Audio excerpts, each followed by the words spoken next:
मेरे प्यारे देशवासियों, नमस्कार। मन की बात में आप सबका स्वागत है, अभिनंदन है। आप सब इस समय योग की ऊर्जा और अंतर्राष्ट्रीय योग दिवस की स्मृतियों से भरे होंगे। इस बार भी 21 जून को देश दुनिया के करोड़ों लोगों ने अंतर्राष्ट्रीय योग दिवस में हिस्सा लिया।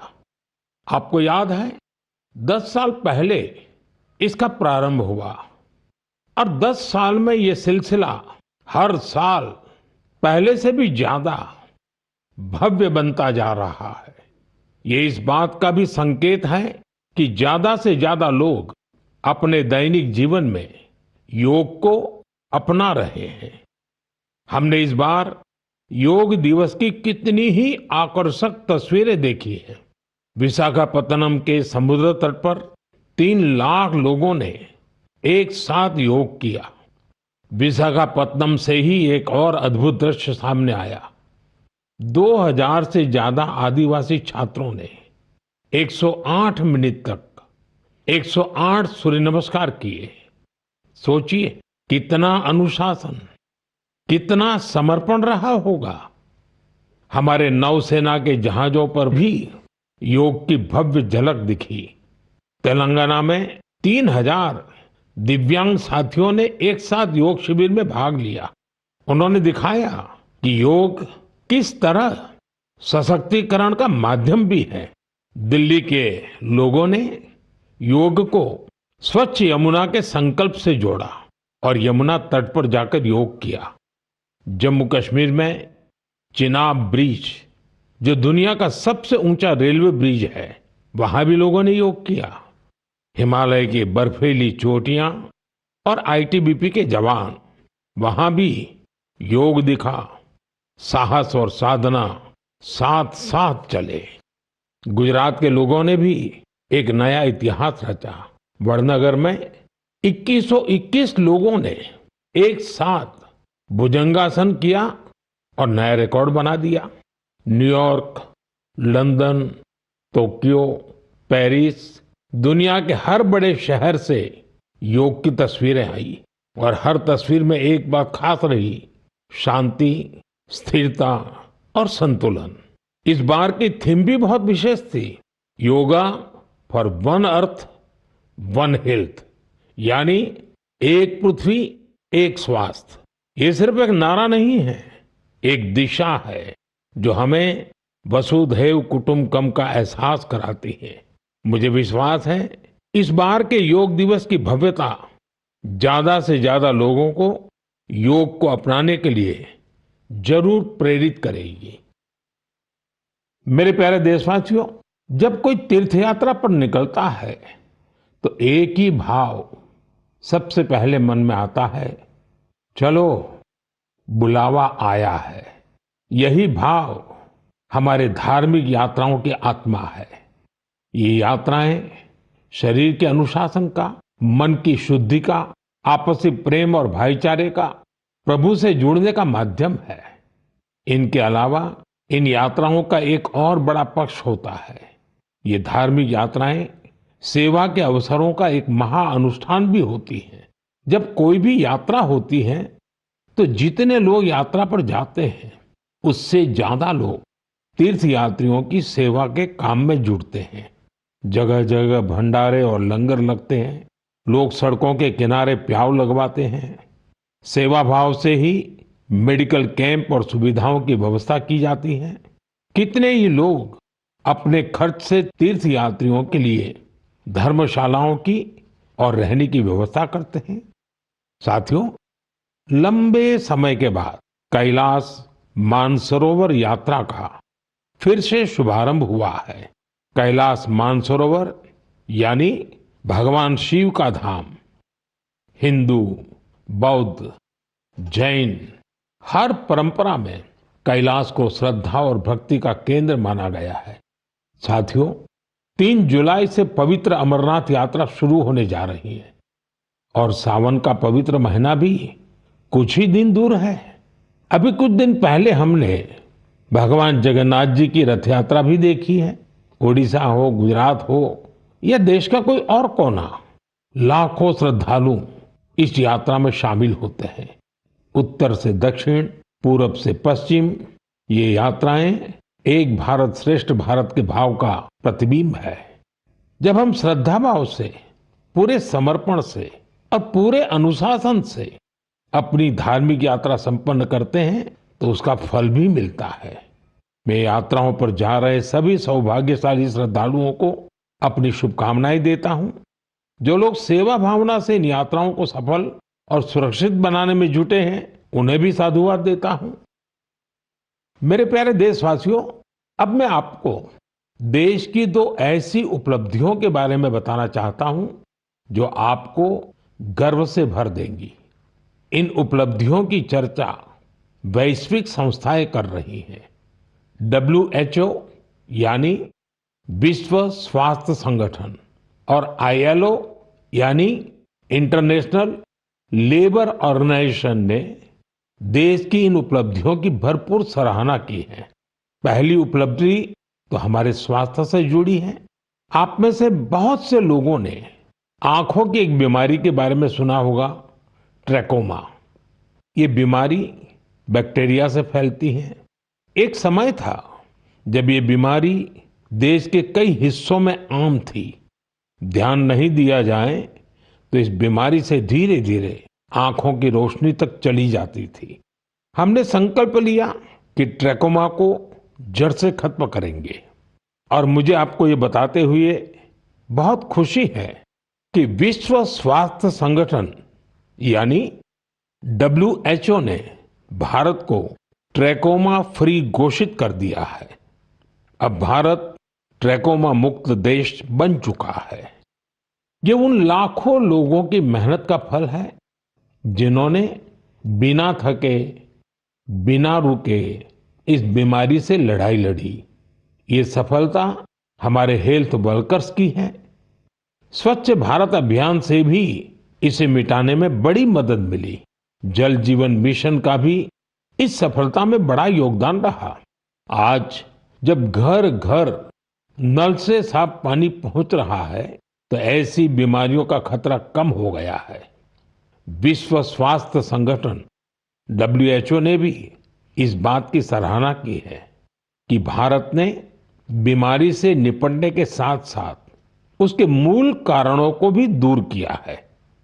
साथियों, आज भारत में ज्यादातर आबादी किसी न किसी सोशल प्रोटेक्शन बेनिफिट का फायदा उठा रही है और अभी हाल ही में इंटरनेशनल लेबर ऑर्गेनाइजेशन ILO की बड़ी अहम रिपोर्ट आई है।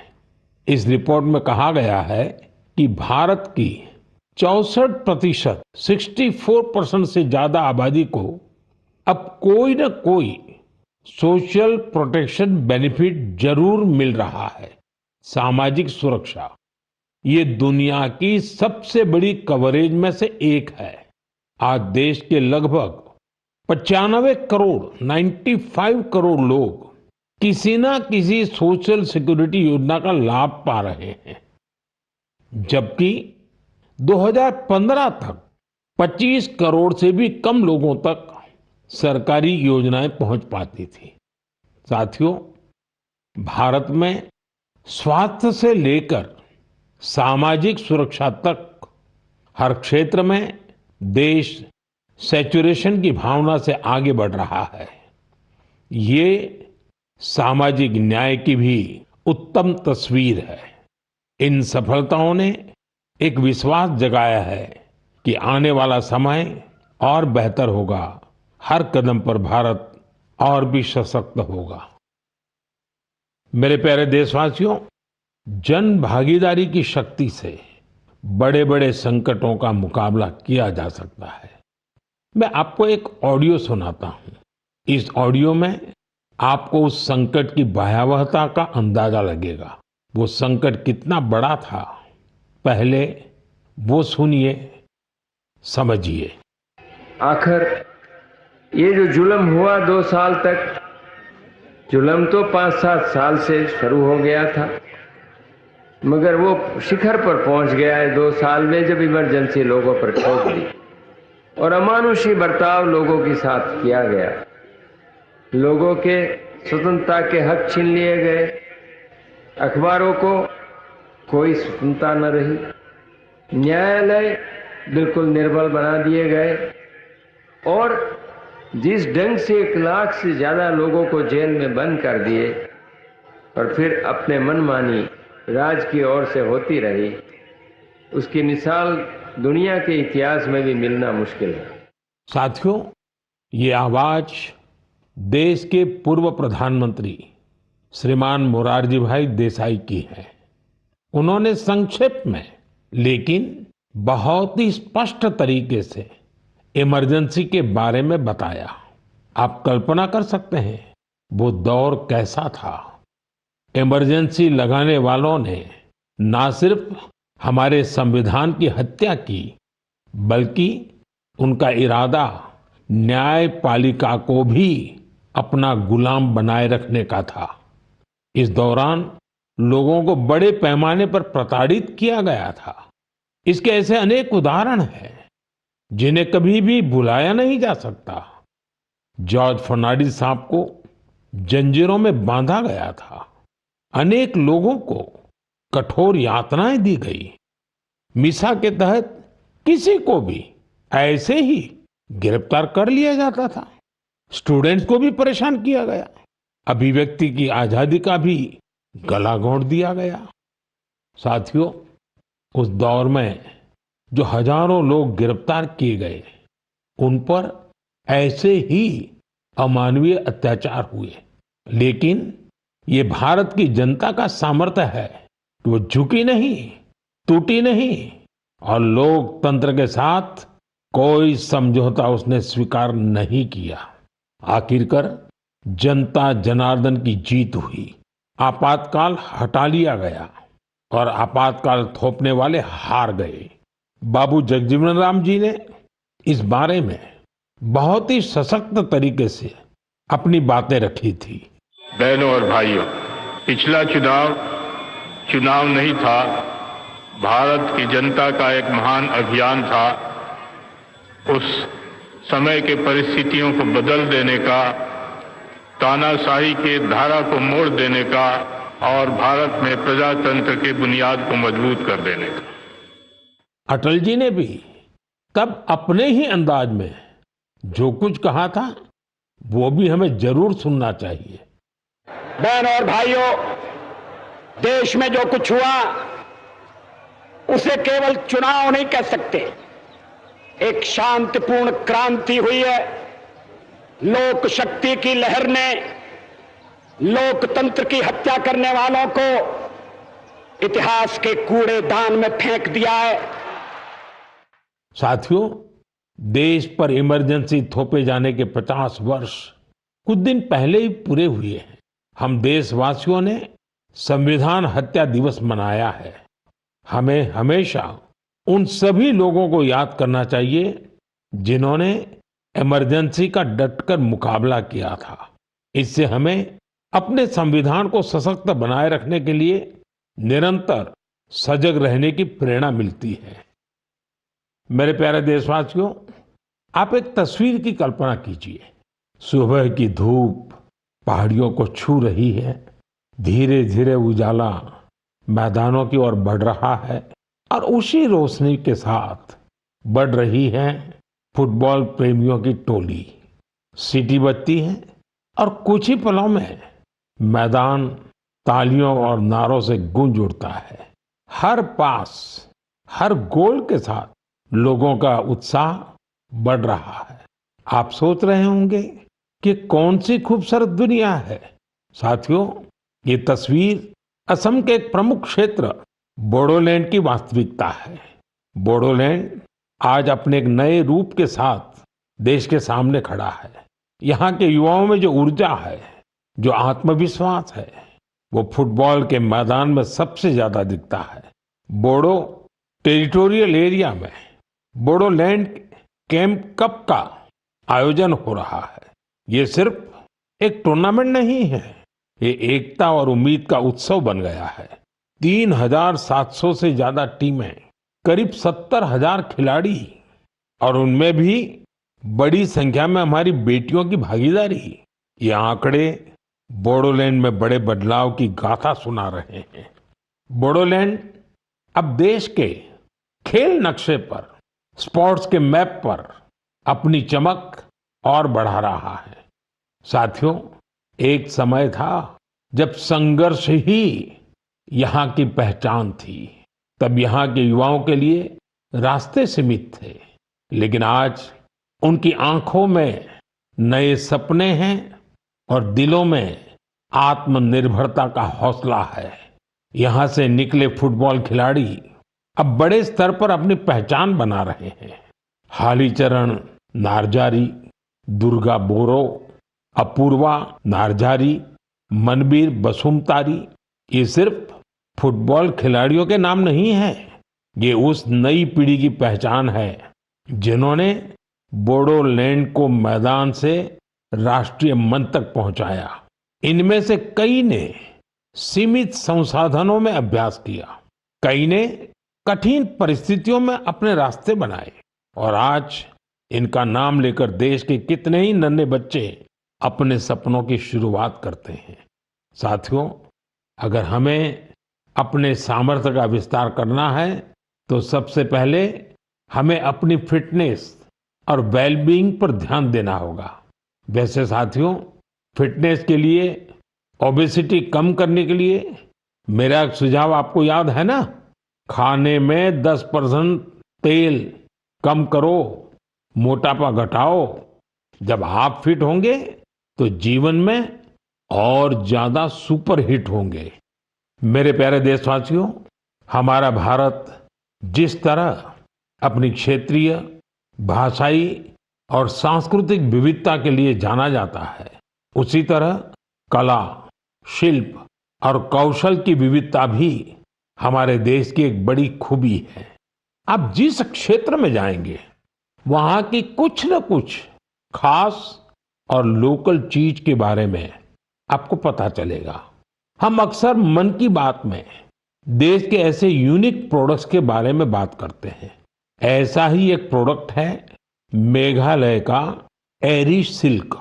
इसे कुछ दिन पहले ही जीआई टैग मिला है। एरी सिल्क मेघालय के लिए एक धरोहर की तरह है। यहाँ की जनजातियों ने, खासकर खासी समाज के लोगों ने पीढ़ियों से इसे सहेजा भी है और अपने कौशल से समृद्ध भी किया है। इस सिल्क की कई ऐसी खूबियां हैं जो इसे बाकी फैब्रिक से अलग बनाती हैं।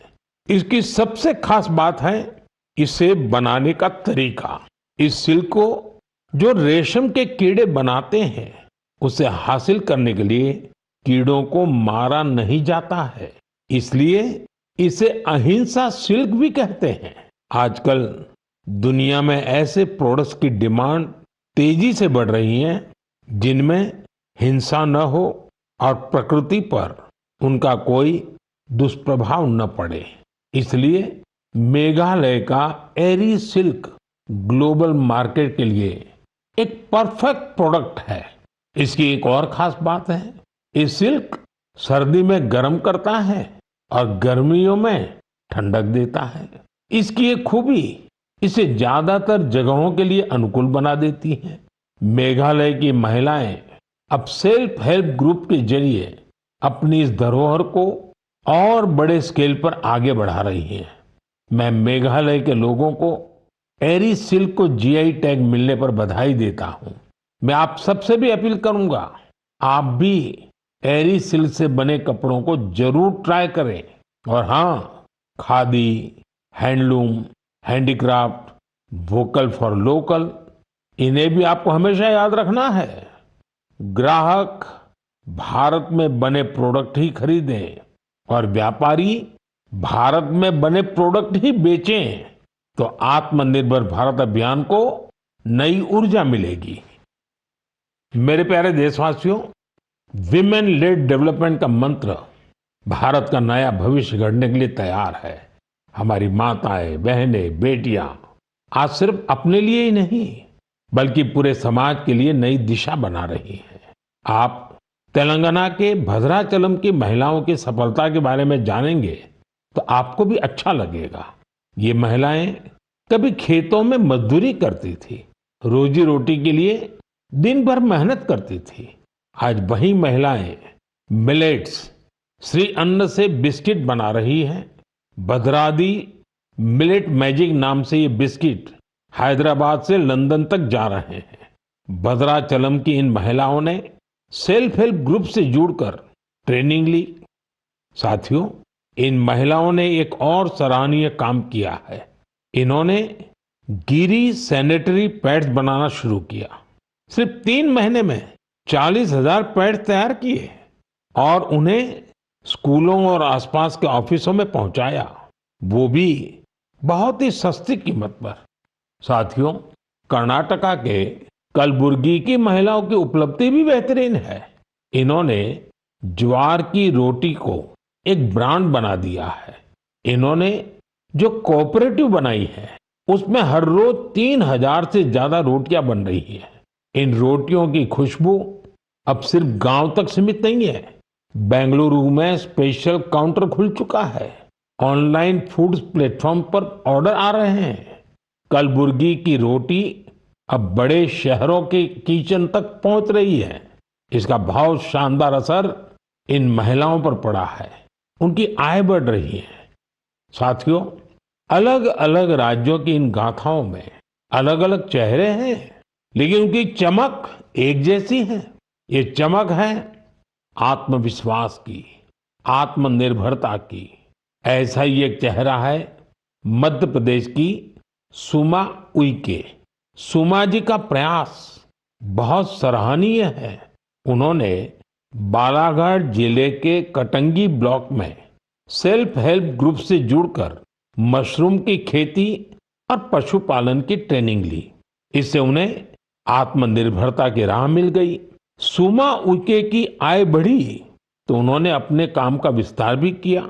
छोटे से प्रयास से शुरू हुआ ये सफर अब दीदी कैंटीन और थर्मल थेरेपी सेंटर तक पहुंच चुका है। देश के कोने कोने में ऐसी ही अनगिनत महिलाएं अपना और देश का भाग्य बदल रही हैं। मेरे प्यारे देशवासियों, पिछले दिनों मुझे वियतनाम के बहुत से लोगों ने विभिन्न माध्यमों से अपने संदेश भेजे। इन संदेशों की हर पंक्ति में श्रद्धा थी, आत्मीयता थी। उनकी भावनाएं मन को छूने वाली थी। वो लोग भगवान बुद्ध के पवित्र अवशेषों, रेलिक्स के दर्शन कराने के लिए भारत के प्रति अपना आभार प्रकट कर रहे थे। उनके शब्दों में जो भाव थे वो किसी औपचारिक धन्यवाद से बढ़कर थे। साथियों, मूल रूप से भगवान बुद्ध के इन पवित्र अवशेषों की खोज आंध्र प्रदेश में पालनाडु जिले के नागार्जुन कोंडा में हुई थी। इस जगह का बौद्ध धर्म से गहरा नाता रहा है। कहा जाता है कि कभी इस स्थान पर श्रीलंका और चीन सहित दूर दूर के लोग आते थे। साथियों, पिछले महीने भगवान बुद्ध के इन पवित्र अवशेषों को भारत से वियतनाम ले जाया गया था। वहां के 9 अलग अलग स्थानों पर इन्हें जनता के दर्शन के लिए रखा गया। भारत की पहल एक तरह से वियतनाम के लिए राष्ट्रीय उत्सव बन गई। आप कल्पना कर सकते हैं, करीब 10 करोड़ लोगों की आबादी वाले वियतनाम में 1.5 करोड़ से ज्यादा लोगों ने भगवान बुद्ध के पवित्र अवशेषों के दर्शन किए। सोशल मीडिया पर जो तस्वीरें और वीडियो मैंने देखे, उन्होंने ये एहसास कराया कि श्रद्धा की कोई सीमा नहीं होती। बारिश हो, तेज धूप हो, लोग घंटों कतारों में खड़े रहे। बच्चे, बुजुर्ग, दिव्यांगजन सभी भाव विभोर थे। वियतनाम के राष्ट्रपति, उप प्रधानमंत्री, वरिष्ठ मंत्री, हर कोई नतमस्तक था। इस यात्रा के प्रति वहां के लोगों में सम्मान का भाव इतना गहरा था कि वियतनाम सरकार ने इसे 12 दिन के लिए और आगे बढ़ाने का आग्रह किया था। और इसे भारत ने सहर्ष स्वीकार कर लिया। साथियों, भगवान बुद्ध के विचारों में वो शक्ति है जो देशों, संस्कृतियों और लोगों को एक सूत्र में बांधती है। इससे पहले भगवान बुद्ध के पवित्र अवशेष थाईलैंड और मंगोलिया ले जाए गए थे और वहां भी श्रद्धा का यही भाव देखा गया। मेरा आप सभी से भी आग्रह है कि अपने राज्य के बौद्ध स्थलों की यात्रा अवश्य करें। एक आध्यात्मिक अनुभव होगा, साथ ही हमारी सांस्कृतिक विरासत से जुड़ने का एक सुंदर अवसर भी बनेगा। मेरे प्यारे देशवासियों, इस महीने हम सब ने विश्व पर्यावरण दिवस मनाया। मुझे आपके हजारों संदेश मिले। कई लोगों ने अपने आसपास के उन साथियों के बारे में बताया जो अकेले ही पर्यावरण बचाने के लिए निकल पड़े थे और फिर उनके साथ पूरा समाज जुड़ गया। सबका यही योगदान हमारी धरती के लिए बड़ी ताकत बन रहा है। पुणे के श्री रमेश खरमाले जी, उनके कार्यों को जानकर आपको बहुत प्रेरणा मिलेगी। जब हफ्ते के अंत में लोग आराम करते हैं तो रमेश जी और उनका परिवार कुदाल और फावड़ा लेकर निकल पड़ते हैं। जानते हैं कहाँ? जुन्नर की पहाड़ियों की ओर। धूप हो या ऊंची चढ़ाई, उनके कदम रुकते नहीं। वो झाड़ियां साफ करते हैं, पानी रोकने के लिए ट्रेंच खोदते हैं और बीज बोते हैं। उन्होंने सिर्फ 2 महीनों में 70 ट्रेंच बना डाले। रमेश जी ने कई सारे छोटे तालाब बनाए हैं, सैकड़ों पेड़ लगाए हैं। वो एक ऑक्सीजन पार्क भी बनवा रहे हैं। नतीजा ये हुआ कि यहाँ अब पक्षी लौटने लगे हैं, वन्य जीवन को नई सांसें मिल रही हैं। साथियों, पर्यावरण के लिए एक और सुंदर पहल देखने को मिली है गुजरात के अहमदाबाद शहर में। यहाँ नगर निगम ने मिशन फॉर मिलियन ट्रीज अभियान शुरू किया है। लक्ष्य है लाखों पेड़ लगाना। इस अभियान की एक खास बात है सिंदूर वन। यह वन ऑपरेशन सिंदूर के वीरों को समर्पित है। सिंदूर के पौधे उन बहादुरों की याद में लगाए जा रहे हैं जिन्होंने देश के लिए सब कुछ समर्पित कर दिया। यहाँ एक और अभियान को नई गति दी जा रही है, एक पेड़ मां के नाम। इस अभियान के तहत देश में करोड़ों पेड़ लगाए जा चुके हैं। आप भी अपने आप के गांव या शहर में चल रहे ऐसे अभियान में जरूर हिस्सा लीजिए। पेड़ लगाइए, पानी बचाइए, धरती की सेवा कीजिए, क्योंकि जब हम प्रकृति को बचाते हैं तो असल में हम अपनी आने वाली पीढ़ियों को सुरक्षित करते हैं। साथियों, महाराष्ट्र के एक गांव ने भी बड़ी शानदार मिसाल पेश की है। छत्रपति संभाजीनगर जिले की ग्राम पंचायत है पाटोदा। ये कार्बन न्यूट्रल गांव पंचायत है। इस गांव में कोई अपने घर के बाहर कचरा नहीं फेंकता। हर घर से कचरा इकट्ठा करने की पूरी व्यवस्था है। यहाँ गंदे पानी का ट्रीटमेंट भी होता है। बिना साफ किए कोई पानी नदी में नहीं जाता। यहाँ उपलों से अंतिम संस्कार होता है और उस राख से दिवंगत के नाम पर पौधा लगाया जाता है। इस गांव में साफ सफाई भी देखते ही बनती है। छोटी छोटी आदतें जब सामूहिक संकल्प बन जाती हैं तो बड़ा बदलाव तय हो जाता है। मेरे प्यारे साथियों, इस समय सबकी निगाहें इंटरनेशनल स्पेस सेंटर पर भी है। भारत ने एक नया इतिहास रचा है। मेरी कल ग्रुप कैप्टन शुभांशु शुक्ला से बात भी हुई है।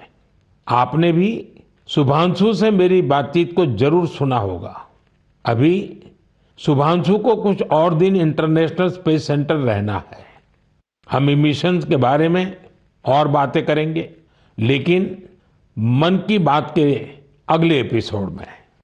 अब समय है इस एपिसोड में आपसे विदा लेने का। लेकिन साथियों, जाते जाते मैं आपको एक खास दिन की याद दिलाना चाहता हूं। 1 जुलाई, परसों, यानी 1 जुलाई को हम 2 बेहद महत्वपूर्ण प्रोफेशंस का सम्मान करते हैं, डॉक्टर्स और सीए। ये दोनों ही समाज के ऐसे स्तंभ हैं जो हमारी जिंदगी को बेहतर बनाते हैं। डॉक्टर हमारे स्वास्थ्य के रक्षक हैं और सीए, चार्टर्ड अकाउंटेंट, आर्थिक जीवन के मार्गदर्शक हैं। मेरी सभी डॉक्टर्स और चार्टर्ड अकाउंटेंट्स को ढेर सारी शुभकामनाएं। साथियों, आपके सुझावों का मुझे हमेशा इंतजार रहता है।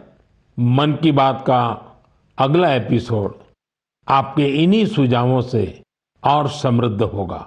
फिर मुलाकात होगी नई बातों के साथ, नई प्रेरणाओं के साथ, देशवासियों की नई उपलब्धियों के साथ। बहुत बहुत धन्यवाद। नमस्कार। तो आप सुन रहे थे प्रधानमंत्री नरेंद्र मोदी को मन की बात का ये 123वां एपिसोड, जिसमें उन्होंने शुभांशु शुक्ला के अंतरिक्ष यात्रा, आपातकाल और देश को बीमारी मुक्त किए जाने के विषय के संबंध में कई महत्वपूर्ण बातें कही और देशवासियों की उपलब्धियों के लिए अगले अंक का इंतजार करने का आग्रह भी किया। बढ़ते हैं आगे, रुक करेंगे कुछ अन्य खबरों का। बिलासपुर